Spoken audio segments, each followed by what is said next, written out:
One of the most disruptive forces in any social group, whether it's a family, a friend circle, a workplace, or even a church, is not sin in the abstract, but drama in the concrete.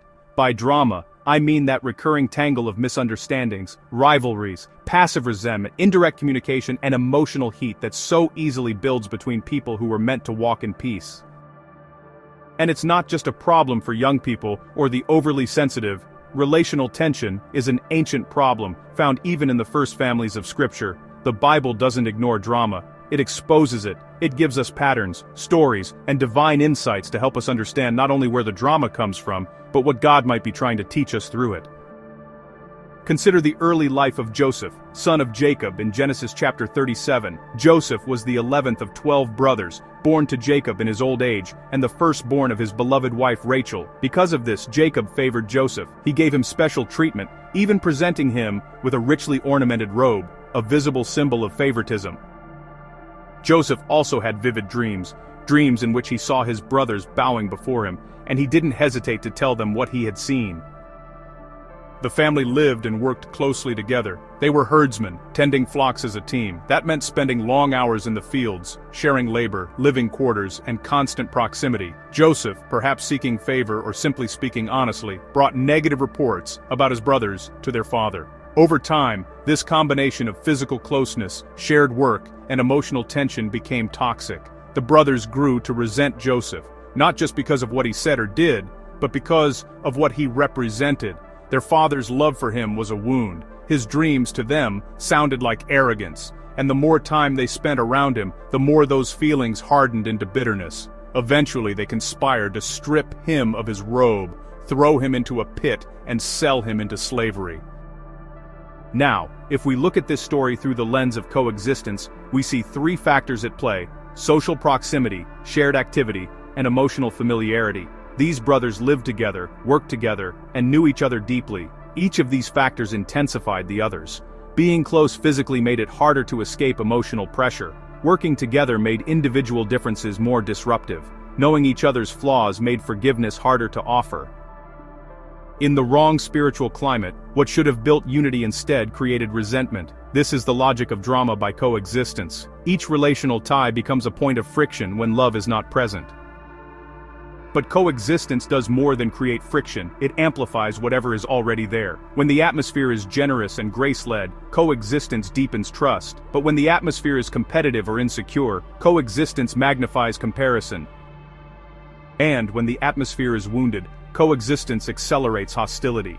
This is the triadic pattern at work. Closeness, shared labor, and emotional knowledge intertwine, and if even one of them bends toward negativity, the other two follow. The brothers do not merely dislike Joseph, but their proximity reinforces their resentment, and their resentment reframes their proximity. Each element feeds the others. This same pattern plays out in our lives. Consider any group where people spend long amounts of time together. Families, roommates, co-workers, friends. When we share space and tasks with others, the potential for friction increases. We notice each other's habits, we make judgments, and we start interpreting words with suspicion. And without grace, small irritations begin to feel like personal attacks. The very closeness that should build affection begins to drain it. That is when social proximity turns into emotional volatility. And modern life intensifies this dynamic. Digital coexistence, constant messaging, group chats, online collaboration can create drama without anyone even being in the same room. The triad is still present: proximity, which is instant access, shared activity through digital collaboration, and emotional familiarity that comes from rapid-fire conversation.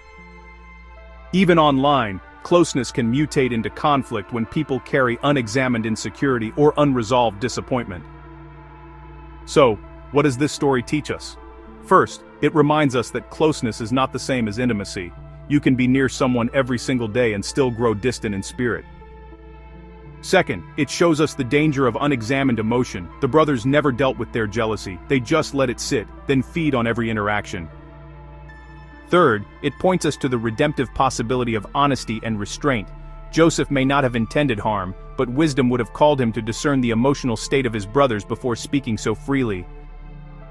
To this, we can add a fourth insight: the need for differentiated identity. You see, Joseph's brothers resented him partly because they did not know how to hold their own sense of worth before God, while standing next to someone who was favored differently. Many conflicts today arise the same way, not from direct offense, but from comparisons that corrode confidence.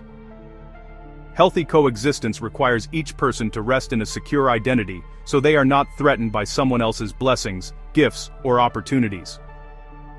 Fifth, the story exposes the quiet danger of triangulation, the emotional habit of pulling a third party into a conflict rather than dealing with the person directly. Joseph carries reports about his brothers to Jacob. The brothers in turn complain about Joseph to one another. No one speaks directly to the source of their tension. Many modern conflicts work the same way. We vent sideways, subtly recruit allies, and create emotional coalitions instead of having truthful, gracious conversations. In your own life, are there relationships that have grown tense simply because you're around each other all the time? Has unresolved familiarity led to contempt? The remedy isn't just space, it's spiritual maturity. Jacob's family needed more than physical separation. They needed humility, confession, and healing. So do we.